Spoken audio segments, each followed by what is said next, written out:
Well, that's good music for the crazy uncle in the basement. Okay, welcome back to the Five. Just days away now from the Iowa straw poll in Ames, the 2012 candidates wasted no time slamming on the downgrade and on President Obama. And now I got to listen to 60 seconds of these people. Failure to do so and the failure in Washington more broadly. That is a downgrade of the United States of America. Now, that's just one of many symptoms or indicators of the problems our country has. We should downgrade him from the presidency. We need a better president if we're going to have a better America going forward. Now, when the ratings downgrade came out last week, where was President Obama? Did he rush to the microphone to give confidence to the American people? He got in the helicopter. He took off for the weekend. We didn't hear from the president. As a matter of fact, it was about 24 hours before we even heard a statement. It was 3 days before the president faced the cameras and gave a statement. As I listened over the weekend to the various spokespeople for the president, it seems that they would substitute the Harry Truman, the buck stops here, with the new motto for the White House, which is the buck stops somewhere else. God, are they done yet? Yeah, you look a bit like. Oh man, I'll tell you. Now, you know, the one thing about these munchkins is that not one of them has a plan for getting jobs back in this country. One of them has an economic plan. They have a plan to beat up on President Obama and beat up on the phony downgrade. And yet, I really wonder, did you listen to these people? Could you imagine any of them being president of the United States? Seriously. Yeah, well, as compared to what? Right. As compared to one of the best presidents we've had. I think President Obama would be a great vice president for them. You know, that was one of the cheapest shots I think I've ever heard. All right. I do think. Tell me, would you guys defend them? Defend them. Where are their job proposals? I don't know their job proposals. They got a lot of work to do.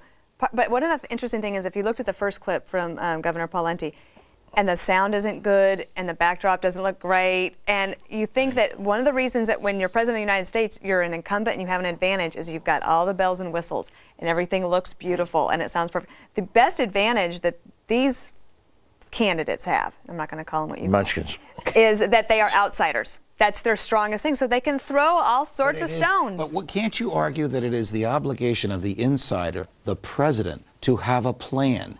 And his plan is, let me borrow another $2.4 trillion. Let me do more of the same thing that got us in this mess in the same place. Unemployment up, inflation up, borrowing up. That's his plan. Can you articulate the president's plan? Yes, I certainly can. Let's hear it. I could do the plan that he put together with Boehner, which was he sat down and said we're going to have That's not a plan that exists. Oh, I see. It doesn't exist. Why? Because the Tea Party beat it. That's why. Well, because Congress didn't pass it. There's no appetite for it. He did a stimulus program that did put about 2 million people to work. If we'd done another trillion, which I wish we would do, because as I've said often, the deficit does not matter. But you guys have convinced everybody in America that it really matters. And you wonder why consumer confidence is down? They watched the Five. That would get my consumer confidence down. If the president's heart and soul were really in this, he would have had a proposal out there. He would have talked about it from the Oval Office. He would have gone around the country like Ronald Reagan did and got over the heads of members of Congress and sold the proposal to the American people. He has no proposal except borrow and spend. And the best thing that these candidates have are 3 words.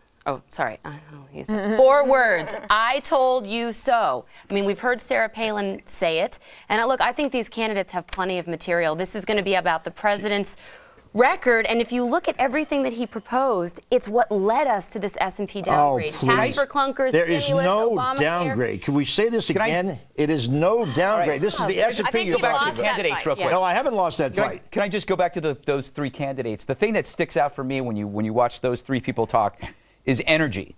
And of the 3 there, the only person that didn't put you to sleep was Michelle Bachmann. Right. And I think she scared me. Yeah, she does, which is good. She should scare you. The cover last night in Newsweek with the Queen of Rage, I didn't like it too much, but in a way, they're right.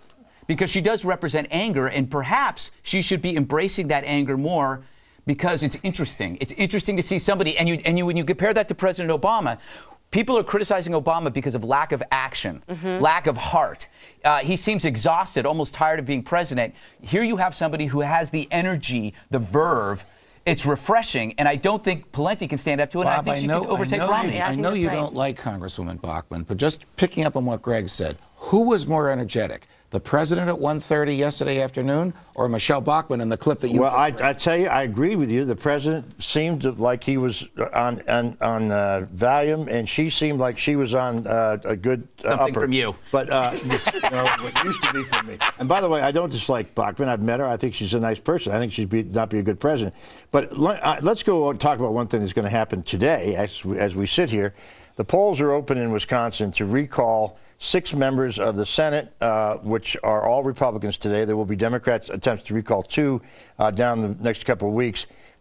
These 6 were targeted because of the vote, because they lined up with that foolish governor and his idea to take away the rights of workers. And now the question is, it's the difference between the Republicans and the Democrats in the Wisconsin Senate are 3 seats, which means if 3 of them lose today, you've got an even situation. I think it could be as much as 4. But this will be the first real fight of the 2012 because it will check the rage you're talking about. What do your people on the field, on the ground, tell you is going to happen in Wisconsin? I think we could count 2 for sure, and I think we can count maybe 2 others. Well, I think it's 2. I think probably 2 Republicans lose. One of them because of a scandal, bad candidate, infidelity. But backing up.